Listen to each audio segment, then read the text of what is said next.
G'day everyone, I'm David Reedy. Welcome to Piano Finally, a podcast by an old bloke who's getting around to learning the piano. Finally.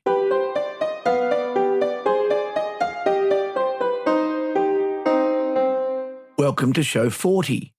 Thank you very much for being here. If this is your first time hearing the podcast, I hope you enjoy the episode. If you've come back for more, then thanks.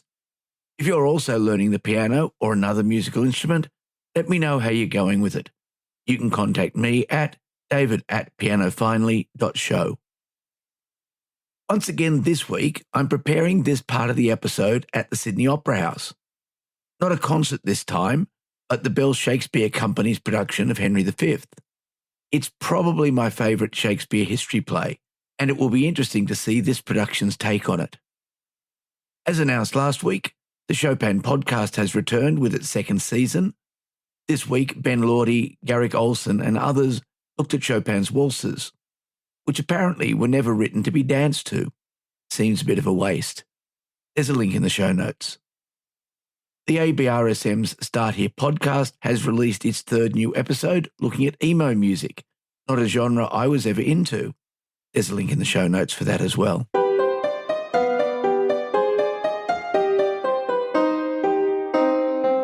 Jameson Nathan Jones is a composer and a performer who has a YouTube channel that examines aspects of composition from a point of view different from many of the other composition channels I have watched.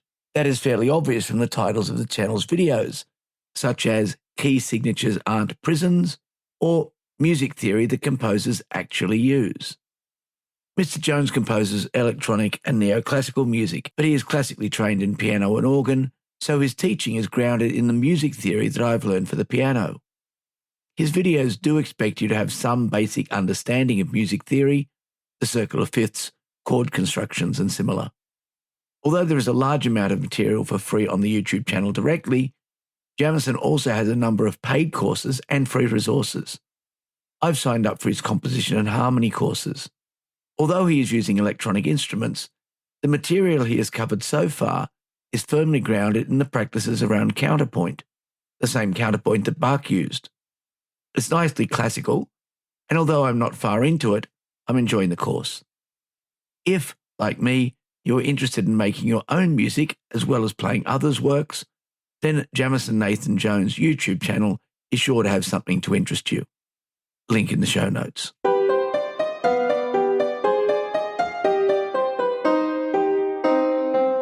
External memory. There is a saying that if you want something done, you should ask a busy person. And I would suspect that we are all pretty busy people. If you've chosen to learn the piano, then there is another block of time in your week where you will be occupied. I find that the way I handle being busy is to put off those things that either aren't too urgent or which are nice to haves rather than necessities. One of those nice to haves has been getting my practice routine better organised. Not so much the routine itself, but all the work that needs to go into making the practice as efficient as possible. After all, if I'm going to set aside 3 to 4 hours each week for a lesson and practice, I want to make sure that I get the maximum benefit. Here's how it's been working. I have a nice leather briefcase that holds all my printed music and a cheap pair of reading glasses in case I forget my good pair. It also has the iPad I have for Newzik, the music score application I'm using. Why do I have both the printed score and the iPad? Well, I keep pulling the iPad out of the bag to find that it has gone flat. It's not the iPad's fault though. It still has really good battery life. The problem is that you don't have to turn a printed score off.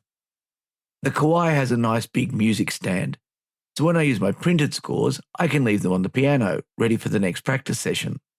I do the same when I use the iPad. It's not the iPad I use for work, so I can just leave it on the piano. But Newzik turns off the automatic sleep mode on the iPad. After all, you don't want the screen suddenly going blank in the middle of a performance. So the number of times I have finished practicing and left the iPad on the piano is embarrassingly large. Normally, I'll notice that I've done it again as I'm packing my bag to go to my piano lesson, and an uncharged iPad is not much use. Hence the printed scores already being in my bag. Having remembered to have at least one copy of my practice scores with me, I'm ready for the lesson. My lessons are 45 minutes long, and they usually consist of a bit of talk about music topics and me playing through the pieces I'm working on, with Devi making suggestions about what I need to work on further. I'm usually working on 3 or 4 pieces, and do you think I can remember all the points that I'm meant to be concentrating on? No. I'll remember the big points, but not the more subtle ones, like exactly where I was forgetting to lift my hands, or where the crotchet I was playing as a quaver was.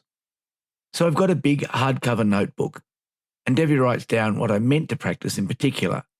This week it has worked really well. I gave the piece that was just meant to be getting faster, the Spindler Cannon, a couple of playthroughs just to keep in practice, and then moved on. There was one spot in the bagatelle that needed work, and a few more spots in Afternoon Snooze, and Which Bars in Blackout Blues to now add on. I felt that I made much better use of my practice time, and it's unlikely that I've missed anything important, though I'm saying this today before my next lesson, so I may have a different opinion tomorrow night. I think I'm going to start making notes about each practice session along with the notes Devi has made. That way, when she asks me how practice has gone the previous week, I'll be able to give a more comprehensive answer than, okay, mostly. Also, if I make notes, it will serve as a reminder of the progress I've made, and that's always encouraging. Being able to look back on how much you have improved is a great antidote to those feelings you get when, for the 4th time, you've forgotten the sharp or managed to get your finger in exactly the wrong position when playing a D close to the top of the key, and you collect the 2 black keys as well.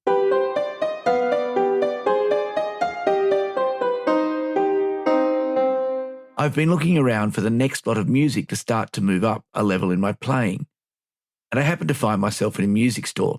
Funny how that happens. As with most reasonably sized Australian music stores, this one had a wide range of the AMEB publications for piano and other instruments.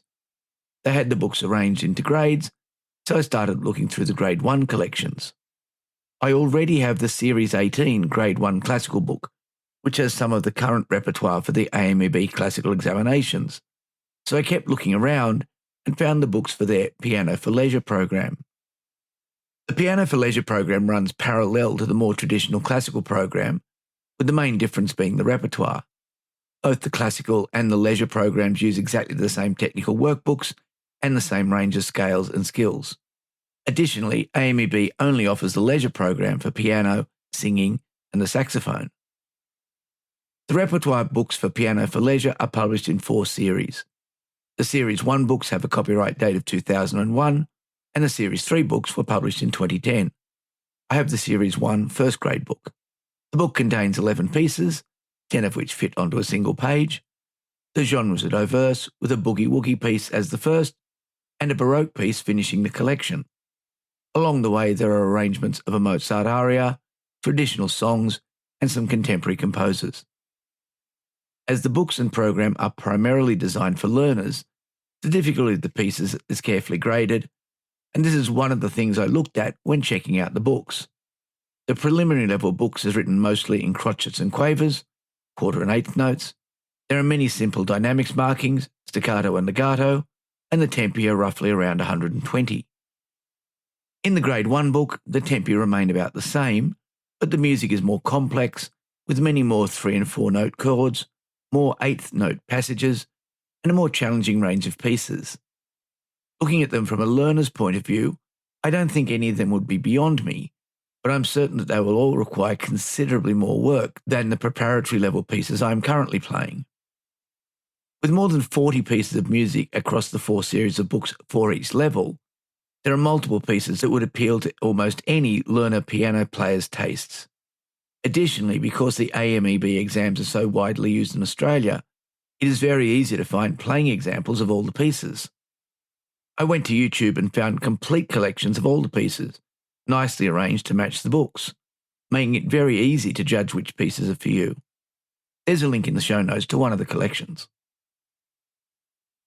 Making a selection of which piece to begin with is pretty simple for me. The Series 1 first grade book contains an arrangement of Mozart's Der Vogelfänger bin ich ja from the Magic Flute, one of the first operas I saw when I was at university and one of my favourites. I spent some time earlier today moving it into Newzik, so it's ready to go on the iPad. The AMEB lists the repertoire of each of the books in the series so you can make an informed choice, especially when combined with the playing examples. You can get the books at most Australian music stores and directly from AMEB. There's a link in the show notes.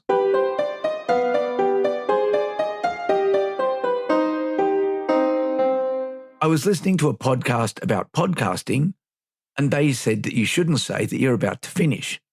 So I'm not going to say, well, that's it for this week. What I will say is that if you'd like to contact me, email is the best way. You'll find me at david@pianofinally.show and the website at www.pianofinally.show. In both cases, Piano Finally is all one word. The show is also on Instagram and available as audio only on YouTube. You can subscribe via any popular iOS or Android podcast application or from directories such as Apple Podcasts, Spotify, or YouTube. I also post an excerpt and link for each episode as an Instagram reel. If you're learning an instrument, let me know where you are in your journey, what's going well, and what are the challenges. The Bell Shakespeare production of Henry V I was at yesterday was excellent. It was inventively staged with just 10 cast members covering all the roles, with some cuts to the script, removing Falstaff, but keeping the traitors and war crime scenes that were removed from some of the film versions. If you get a chance to see it in Sydney or when it's touring, make sure you do. It's 2 hours of great theatre. And so, until the next episode, I hope your piano stays in tune and you enjoy your time at the keys.